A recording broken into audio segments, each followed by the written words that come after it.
말씀의 제목은 하나님과 씨름하라입니다. 우리 하나님의 은혜와 축복이 정말로 첫 시간을 맞이하신 2026년 첫 시간을 맞이하신 여러분 모두에게 하나님의 은혜가 충만하시기를 주의 이름으로 간절히 축원드립니다. 네. 우리 교회는 여러분 알다시피 새로운 표를 내걸지않습니다. 우리 교회에 영원한 표가 있다면 그것은 하나님이 기뻐하시는 교회, 선교의 생명을 거는 교회입니다. 그런데 개인적으로 하나 꼭 정하고 싶은 얘기가 있다면, 표가 있다면 하나님과 씨름하는 해, 그리고 하나님께만 매달리는 해로 정했으면 좋겠습니다. 그리고 오늘 특이하게 먼저 시간에 말씀드렸지만 실천사항으로 주보에 보신 적이 있으시죠? 우리 지나간 주보니까 없으신 분 잘 생각이 안 나시겠지만 생각을 기도처럼이 뭔지 아시죠? 우리의 생각을 우리가 기도할 때는 하나님 앞에 잘 보이려고 하나님 앞에 우리의 소원을 아뢰을 때 한 것처럼 우리의 2026년에는 우리의 생각을 기도처럼 하자는 것이 실천사항입니다. 두 번째는 언행을 말씀처럼. 이게 무슨 뜻이죠? 우리 집에서나 사회에서나 어디 마을에 나가서 말할 때도 그 말은 누구처럼, 어떤 말씀처럼 하나님의 말씀을 읽는 것처럼 조심해서 하자는 겁니다. 그리고 세 번째로 생활을 예배처럼입니다. 우리가 생활할 때 예배처럼, 예배 드리는 것처럼 우리의 생활을 정말 거룩하게 하자는 것이고요. 네 번째는 이웃을 주님처럼 대합시다. 이겁니다. 아시죠? 이웃을 뭐처럼요? 주님처럼. 함부로 무시하지 마시고, 함부로 대하지 마시고, 함부로 욕하지 마시고, 우리가 주님을 대하듯이 주님처럼 대하자. 그리고 마지막 다섯 번째는 사건을 섭리처럼입니다. 지지난주에 제가 설교 드렸죠. 우리의 삶은 뭐가 아니다고요? 우연이 아닙니다. 하나님이 다 주관하시는 겁니다. 우리가 우연히 만난 사건처럼 보이는 모든 것들도 뭐처럼 여깁시다? 하나님의 섭리처럼 여기며 살게 되면 하나님이 가장 기뻐하는 인도하시는 삶을 살 수 있을 것입니다. 저는 우리 덕돈중앙교회 교인 여러분이 올 한 해 열심히 그리고 최선을 다하여 정말로 죽기 살기로 야곱처럼 하나님께 매달리는 한 해가 되었으면 좋겠습니다. 그리고 야곱과 같이 하나님과 씨름해서 승리하여 모두가 다 이스라엘이라고 하는 아름다운 이름을 얻는 한 해가 될 수 있기를 간절히 축원드립니다. 아멘. 저는 개인적으로 씨름한다는 말이 참 좋습니다. 저는 어렸을 때 소풍을 가서는 씨름 대회를 많이 열곤 했는데 그때는 씨름에서는 우리 전교에서 제가 거의 1등 했습니다. 제가 조금 운동을 그때는 했기 때문에 늘 씨름에서 항상 1등을 했기 때문에 씨름한다는 얘기만 나오면 제일 먼저 나가서 내가 씨름한 적이 있었습니다. 아무튼 저는 씨름한다는 게 참 좋습니다. 정말로 건강한 언어라고 생각합니다. 빈둥빈둥 놀고 게으르고 나태한, 그래서 무능하게 살아가기 그런 게 참 쉬운 세상인데 오히려 무언가를 붙잡고 그것을 끝까지 놓거나 포기하지 아니하고 씨름한다는 것이 저는 참 좋습니다. 사실은 하나님도 씨름한다는 말과 행동과 자세를 매우 좋아하십니다. 하나님은 우리들이 바른 목표를 세우고 그 목표를 이루기 위하여 최선을 다하여 노력하고 경주하고 땀 흘리고 한 걸음 더 나가 피 흘리며 열심히 기도하는 것을 하나님은 매우 좋아하십니다. 하나님은 그렇게 자신의 인생을 성실하게 살아가는 사람을 그렇지 않은 사람과 분명하게 구별하십니다. 그에 합당한 열매를 주시고 축복을 주시는 하나님이십니다. 최선을 다해 성실하게 정말로 최선을 다해서 산 사람은 그렇지 않은 사람이 산 사람과 그렇게 사는 사람과 구별 없는 세상, 그런 세상은 공평한 세상이 아닌 것입니다. 그런 의미에서 사람들이 무조건 평등한 세상을 논하는 것은 매우 위험한 일이 될 수 있습니다. 그와 같은 평등을 고집하다 보면 세상이 오히려 불공평해질 수 있습니다. 그럴 위험이 어느 나라보다 사실은 우리나라에 꽤 많습니다. 저는 그와 같은 위험을 불공평한 공평이라고 정의하고 싶습니다. 저는 개인적으로 우리나라 사람들이 가장 보편적으로 잘 빠지는 오류가 바로 그와 같은 오류라고 생각합니다. 최선을 다하여 자신의 인생을 실험하며 성실하게 산 사람이 그렇게 않게 산 사람과 구별된 삶을 사는 것을 무조건 불공평이나 차별로 보아서는 절대 안 되는 것입니다. 그러나 이와 같은 말과 주장이 불의한 방법과 수단으로 다른 사람과 구별된 삶을 살아가는 사람들이 자신을 합리화하는 말로 사용돼서는 또한 안 될 것입니다. 지금까지 우리 사회는 최선을 다하여 자신의 최선을 다하여 구별된 삶을 사람보다는 수단과 방법을 가리지 아니하고 불의한 방법으로 그와 같은 구별된 삶을 살아가는 사람들에 대하여 부정적인 생각과 이미지를 가져왔습니다. 우리는 그래서 부자와 같이 보통 사람과 구별된 삶을 살아가는 사람들에 대해 많이 부정적인 생각을 가졌었습니다. 그러나 우리나라도 이제는 많이 바뀌었습니다. 예전처럼 수단과 방법을 가리지 아니하고 불의한 방법으로 남과 구별된 삶을 살 수 있는 기회가 점점 줄어들어가고 있습니다. 이제는 우리나라도 땀 흘리고 씨름하며 성실하게 자신의 삶을 살아가는 그 사람에게 구별된 삶의 특권이 주어지는 세상으로 바뀌어가고 있는 것입니다. 그것은 우리나라가 점점 선진국형으로 바뀌어가고 있다는 증거이기도 하는 것입니다. 저는 정말로 씨름한다는 말이 좋습니다. 땀 흘린다는 말이 참 좋습니다. 그리고 그와 같은 삶을 사람들에게 하나님이 그렇지 못한 사람들과 구별된 삶의 축복을 주신다는 것에 동의합니다. 저는 그것을 공정한 것이고 공평한 것이라고 생각합니다. 저는 그것이 공정하신 하나님의 방식이라 믿고 있습니다. 여러분, 이제 2026년이 밝아왔는데 2026년 한 해 동안 무슨 일을 하든지 오늘 우리 실천사항처럼 주님께 하듯 하시고 사람에게 하지 마시기 바랍니다. 자신의 일에 최선을 다할 수 있기 바랍니다. 땀을 흘리실 수 있기를 바랍니다. 여러분 모두가 연구하고 노력하고 투자하실 수 있기를 바랍니다. 그리하여 공평하고 공정하신 하나님의 축복을 받아 다른 사람보다 구별된 삶의 은총을 누리시는 2026년이 되기를 주님의 이름으로 간절히 축원드립니다. 여러분, 그러나 우리 하나님의 자녀들은 그것만으로는 부족한 것입니다. 저는 하나님의 말씀 중에서 여호와께서 집을 세우지 아니하시면 세우는 자의 수고가 헛되고 여호와께서 성을 지켜주지 아니하시면 파수꾼의 경성함이 허사라는 그 시편의 말씀 굳게 믿고 있는 것입니다. 그러므로 우리에게는 세상과의 씨름과 동시에 매우 중요한 씨름이 하나 더 있는 것입니다. 그것은 하나님과의 씨름입니다. 우리는 오늘 읽은 그 본문을 보통 오늘 본문의 말씀을 야곱이 하나님께 매달려서 결사적으로 필사적으로 싸워서 마침내 자기의 축복을 얻어낸 사건으로 이해하고 있습니다. 그러나 그것은 아닌 것입니다. 오늘 본문은 야곱이 하나님과 더불어 씨름하는 사건이 아니라 하나님이 야곱에게 싸움을 걸어 오셨던 사건입니다. 다시 말하면 야곱의 입장에서는 그 당시 야곱의 입장에서는 싸움할 만한 의지를 전혀 갖고 있지를 않았던 것입니다. 32장 24절에서 25절의 말씀입니다. 야곱은 홀로 남았더니 어떤 사람이 날이 새도록 야곱과 씨름하다가 자기가 야곱을 이기지 못함을 보고 그가 야곱의 허벅지 관절을 치매 야곱의 허벅지 관절이 그 사람과 씨름할 때 어긋났더라. 오늘 본문을 자세히 보시면 여러분 이 본문의 주어가 누굽니까? 주어는 야곱이 아니라 자세히 보시면 어떤 사람입니다.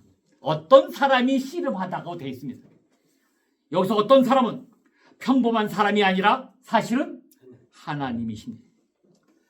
씨름할 의지가 전혀 없었던 야곱에게 그 비겁했던 야곱에게 하나님이 싸움을 걸어오셨던 사건이란 사실입니다. 여러분 잘 아시다시피 야곱이란 말의 뜻은, 이름의 뜻은 발뒤꿈치란 말입니다. 그 발뒤꿈치란 말이 생긴 것은 쌍둥이 형이 뱃속에 있을 때부터 자기 형이 먼저 나가는 것이 못내 끔찍하게 싫어서 형의 발뒤꿈치를 붙잡고 태어나는 바람에 그 야곱의 이름이 지어진 것입니다. 무슨 수를 쓰든지 어떤 방법을 쓰든지 남보다 앞서기 위해 남의 발목을 잡은 자란 뜻이 바로 야곱이란 뜻입니다. 야곱은 오늘 본문에서 그 씨름을 밤이 맞도록 할 수밖에 없었습니다. 하나님은 야곱의 의지를 시험해 보시기 위하여 하나님이 먼저 싸움을 걸어오시고 허벅지 관절을 쳐 부셨습니다. 개역 성경에는 허벅지 관절이 다른 말로 나와 있습니다. 그것은 환도뼈라는 표현을 쓰고 있습니다. 환도란 말은 둥글한 탈도자를 쓴 겁니다. 옛날 우리 장수들이 허리에다가 둥글게 허리띠를 메고 거기에다 단도를 꼈다고, 칼을 찼다고, 그래서 환도뼈라는 말을 썼습니다. 그 환도뼈, 허리띠를 차던 그 위치의 뼈가 바로 환도뼈입니다. 요즘으로 말하면 그것이 고관절이 되는 것입니다. 그 하나님은 뼈 중에서 가장 중심이 되고 핵심이 됐던 그 고관절을 쳐버리신 것입니다. 여러분, 몸의 중심이고 가장 중요한 환도뼈가 부러진 사람이 어떻게 씨름을 할 수 있겠습니까? 그러나 그럼에도 불구하고 야곱은 끈질기게 하나님을 놓지 않았습니다. 세상에 하나님과 씨름하여 이길 수 있는 사람 어디 있겠습니까? 전혀 없습니다. 우리는 다 하나님 앞에서 환도뼈가 부러진 사람과 같은 것입니다. 그럼에도 불구하고 야곱은 하나님과의 씨름에서 결국은 이겨서 이스라엘이 되었습니다. 여러분, 이스라엘은 하나님이 다스린다는 뜻입니다. 남의 발목이나 붙잡고 어떻게든지 무슨 수를 써든지 남을 이겨버리려는 그런 야곱에서 나는 아무것도 할 수 없으니 하나님이 다스려 주옵소서라 하시는 이스라엘로 이름이 바뀐 것입니다. 그렇게 환도뼈가 부러진 야곱이 이길 수 있는 방법은 하나님을 놓지 않고 끈질기게 내어 달렸던 것입니다. 여러분, 야곱이 정말로 온몸이 멀쩡했을 때는 그저 내 힘으로, 자기 꾀로, 자기 요령으로 어떻게든 어떤 방법을, 치사한 방법을 쓰든지 말든지 남의 발목이나 붙잡고 뭐든지 해보려고 했습니다. 그래서 잘 나가는 것 같았습니다. 그러나 그 야곱은 그렇게 멀쩡한 몸을 가지고도 절체절명의 순간을 만나고 사실은 아무 일도 하지 못했던 그런 실패의 인생을 계속할 수밖에 없었지만 오히려 야곱이 가장 중요했던 그 고관절이 부서지고 아무것도 할 수 없어서 그저 하나님께 매달릴 수밖에 없었을 때 오히려 그는 믿음의 조상이 될 수 있었던 것입니다. 여러분, 우리는 세상을 살면서 야곱과 같은 절체절명을 만나는 순간이 정말로 많이 있습니다. 사방으로 우겨쌈을 당하는 것과 같은 상황에 처하는 수가 많이 있습니다. 힘으로도 안 되고 능으로도 안 되는 경우가 너무나 많이 있습니다. 사방이 다 막히는 때가, 그럴 때가 우리에게 많이 닥쳐오고 있는 것입니다. 여러분, 그럴 때 야곱처럼 그저 무슨 수를 쓰려고 무슨 방법이라도 이겨보려고 애를 쓰지 마시고 내 방법을 다 내려놓고 여러분, 위를 쳐다볼 수 있기 바랍니다. 하나님을 바라볼 수 있기를 간절히 바랍니다. 내가 해보려고 발버둥 치는 것이 아니라 환도뼈가 부러졌기 때문에 아무것도 할 수 없으니 하나님께 매달리는 것입니다. 하나님만 의지하는 것입니다. 나는 하나님을 떠나서는 아무것도 할 수 없는 정말로 무능한 사람임을 하나님께 고백하는 것입니다. 그렇게 앞이 캄캄하고 환도뼈가 부러져서 걸음걸이도 걷지 못하는 그렇게 한심한 사람이 되어났을 때, 그렇게 모든 것을 내려놓고 그저 하나님께만 매달리며 기도할 때, 바로 그때 길이 생긴 것입니다. 하나님은 우리의 모든 삶을 인도하십니다. 하나님 우리의 생명이며 길이시기 때문입니다. 예수님이 자신을 가리켜 길과 진리와 생명이라 말씀하신 듯이 바로 그것인 것입니다. 출애굽기 17장에 보면 이스라엘이 아말렉과 싸울 때 여러분 잘 아시다시피 모세가 손을 들면 이스라엘이 이기고, 너무 들고 있어서 피곤해서 손을 내리면 아말렉이 이기고 이스라엘 백성이 집니다. 17장 11절 제가 읽어드립니다. 출애굽기 17장 11절, 모세가 손을 들면 이스라엘이 이기고 손을 내리면 아말렉이 이기더니, 아론과 훌이 옆에서 적극적으로 모세의 팔이 내려오지 못하도록 붙들어 올렸더니 모세의 팔이 내려오지 않아서 결국에는 이스라엘이 승리한 그 사건이 출애굽기 17장에 기록되었습니다. 저는 이 말씀을 자세히 보면서 여러분 생각해 보셨습니까? 모세가 손을 들 때도 모세의 마음은 어땠을까요? 이스라엘이 이기라고 기도했을 것입니다. 피곤하여 내려왔을 때도 모세는 그러면 피곤하여 내려왔다고 모세의 마음의 기도가 우리 이스라엘이 지도록 기도했을까요? 아닌 것입니다. 손을 올렸을 때도 이스라엘이 이기도록 기도했고, 그의 마음에는 손이 피곤하여 내려왔을 때도 이스라엘이 간절히 승리를 원했던 것이 사실은 모세의 마음이었을 것입니다. 그런데 여러분 성경을 자세히 보면 모세가 실제로 손을 들고 있을 때만 이스라엘이 승리했던 것입니다. 하나님과 씨름한다는 것은 내 마음과 생각으로만 그저 하나님을 의지하는 것이 아니라, 여러분 적극적으로, 비록 내가 살기에 힘이 들어도 어렵고 힘든 일이 있어도 실제로 하나님 뜻대로 살기 위해서 애를 쓰며 순종하며 실천하는 모습을 하나님과 씨름한다라고 우리에게 말씀해주고 있다는 사실입니다. 이제 2026년 새해가 밝아왔는데 여러분은 하나님과 씨름하는 2026년 새해가 될 수 있기를 간절히 축원드립니다. 여러분 그동안 혹시 너무 하나님에 대하여 소홀하고 게을렀던 것이 아닌가 한번 이 첫 시간에 반성해 보실 수 있기 바랍니다. 하나님께 대하여 소홀하고 게으른 것이 사실은 가장 치명적인 것입니다. 모든 문제가 거기서부터 발생하기 때문입니다. 하나님께 예배하는 일을 소홀하지 않으셨습니까? 하나님께 기도한 일을 게을리 하지 않으셨습니까? 하나님의 말씀을 읽고 묵상한 일을 너무나 힘들다는 핑계로, 피곤하는 핑계로 멀리하지는 않으셨습니까? 하나님 말씀대로 순종하여 사는 생활에 사실은 무관심하지 않으셨습니까? 세상에 그냥 쓸려다니면서 그저 돈 버는 일에, 그저 내 식구와 내 자식에 그저 한 푼이라도 더 벌고 한 번 이익을 얻기 위해서 하나님을 섬기며 하나님을 순종하는 생활에 우선순위를 두지 않은 것은 아닌지를 한번 돌이켜보시기 바랍니다. 하나님을 기뻐하시는 위하여 헌신하고 헌금하는 일을 부담스러워하지는 않으셨습니까?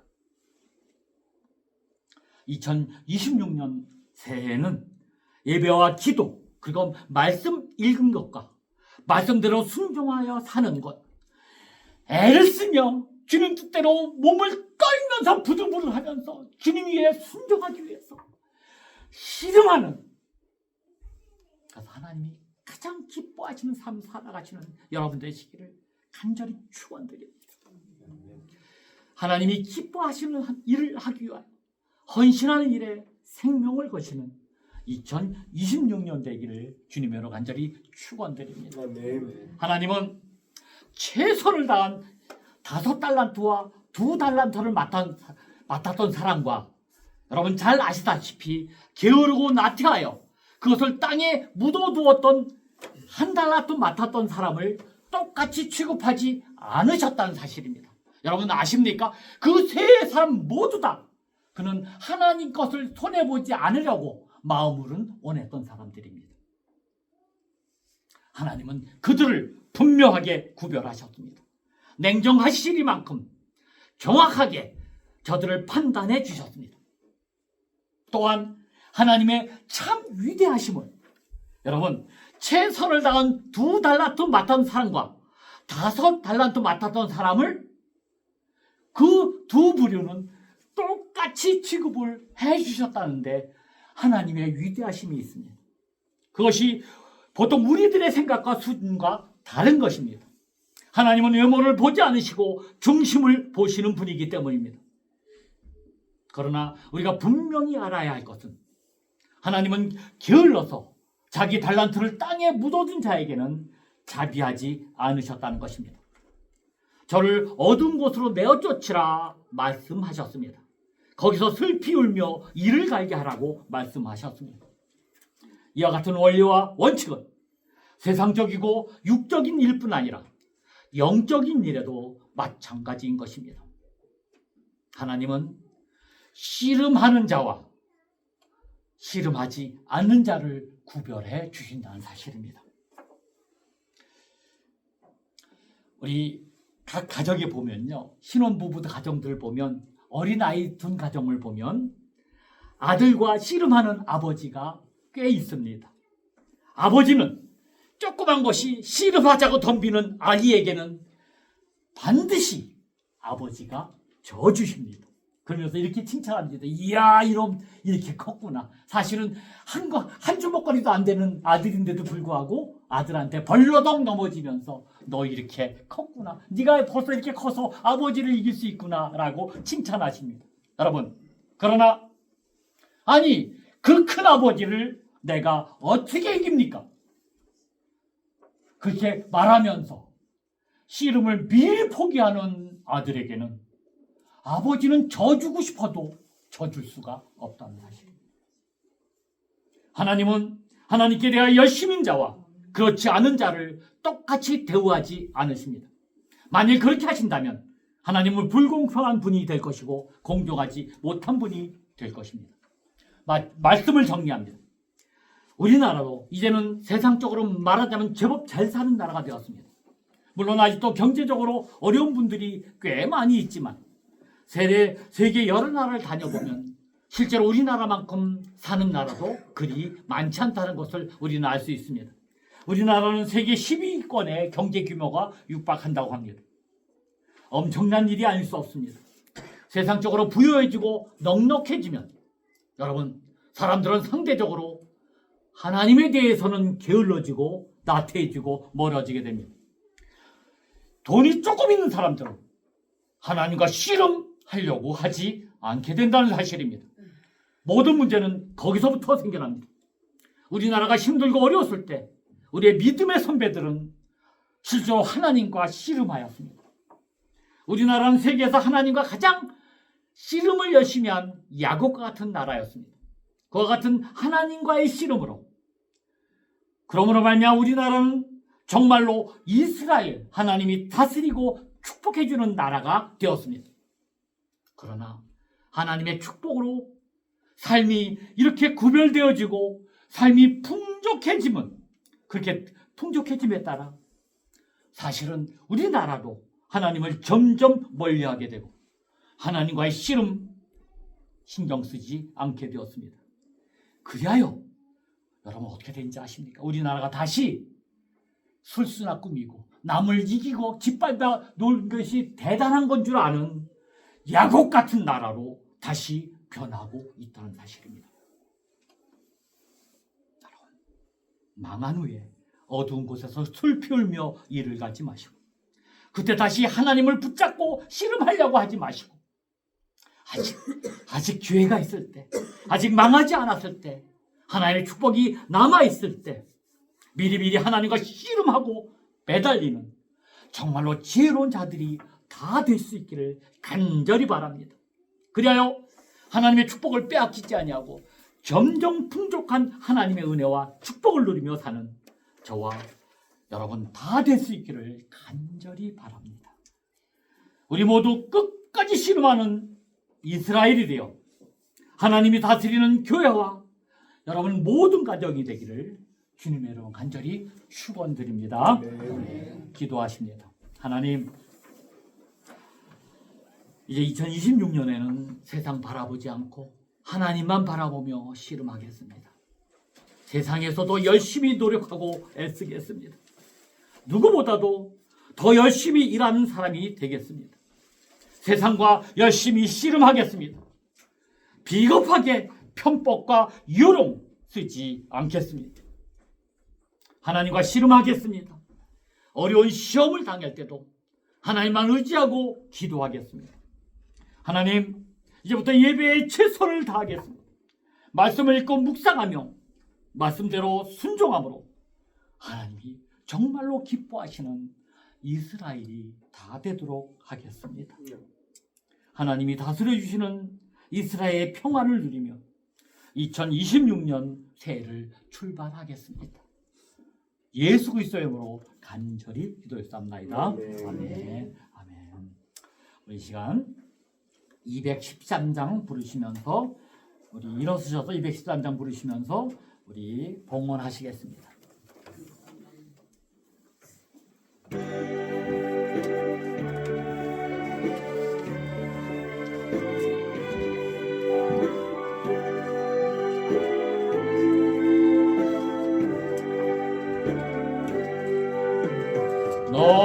나의 생명